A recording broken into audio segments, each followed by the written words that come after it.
Hello, friends and fellow collectors. Thank you so much for taking time out of your busy schedule to join me for a brand new edition of Diecast Emporium Military Mondays, brought to you by my friends at smallscalehobbies.com. The link to the website will be in the video's description. Not to go on and on and on, but if you are looking to get into the military scale hobby, or perhaps you've been in it for years, there is no better selection of 187 HO scale models from every era of conflict, so I highly encourage you to give the website a look.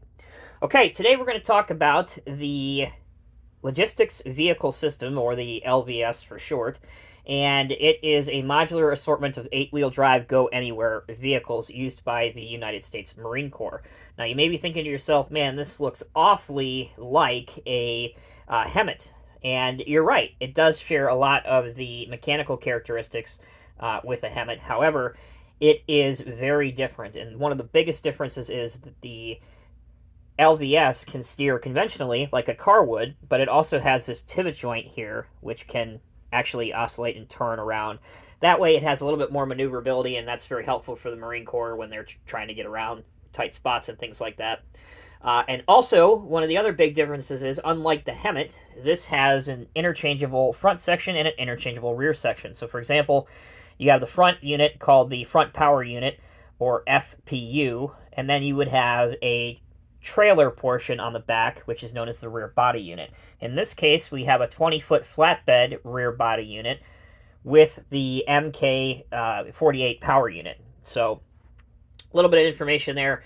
But the Marine Corps has used these since 1985. They are built by Oshkosh Defense Corporation, the same company that does build the HEMTTs. Another reason they look very alike. And this one, in this configuration with a flatbed rear end, is rated to haul 22.5 tons on road. And with its 20-foot long flatbed, it can hold one of the 20-foot intermodal shipping containers that the military likes to use. All right, technically, the military has their own designation and description for everything, so follow me here. I'll try to be as precise as I can.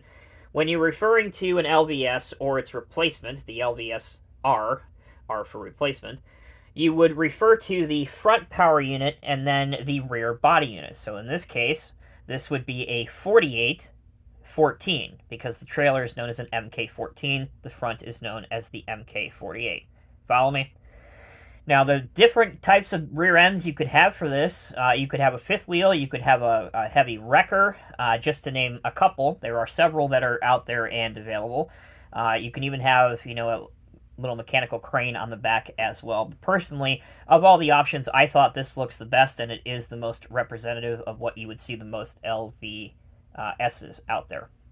All right, that's about the real machine. Let's transition now to the model.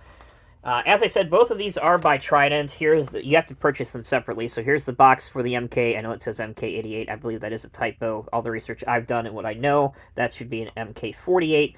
But anyway, there's the box. Item number for reference is 87251.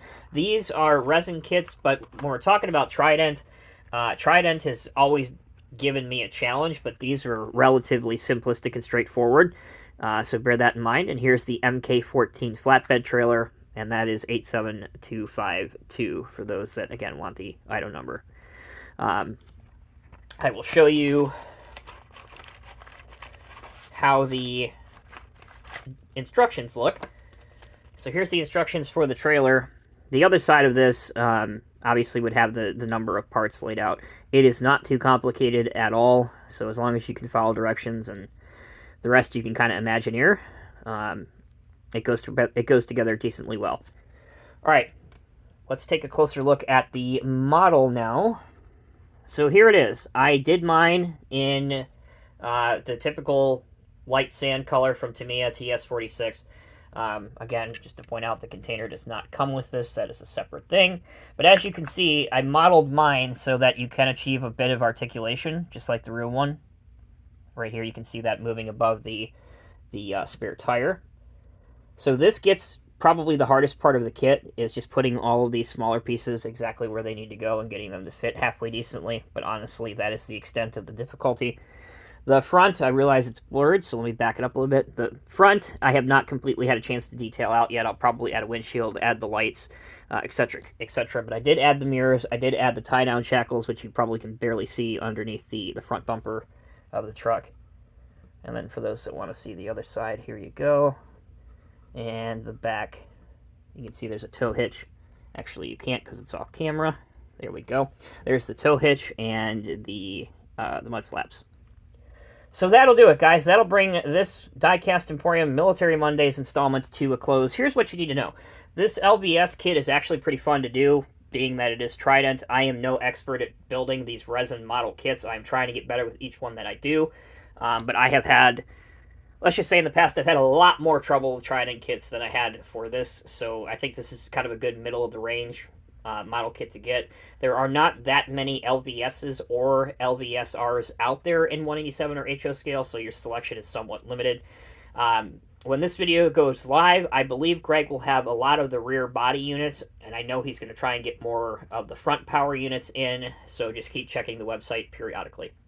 All right. Check out the screen right now to check out all of the other Diecast Emporium Military Mondays videos that I have filmed to date so that you're up to speed. And if you're new here, please hit that subscribe button. It takes nothing but a moment of your time and is completely free. Thanks so much for watching, guys. Take care, be well. I'll see you in the next review.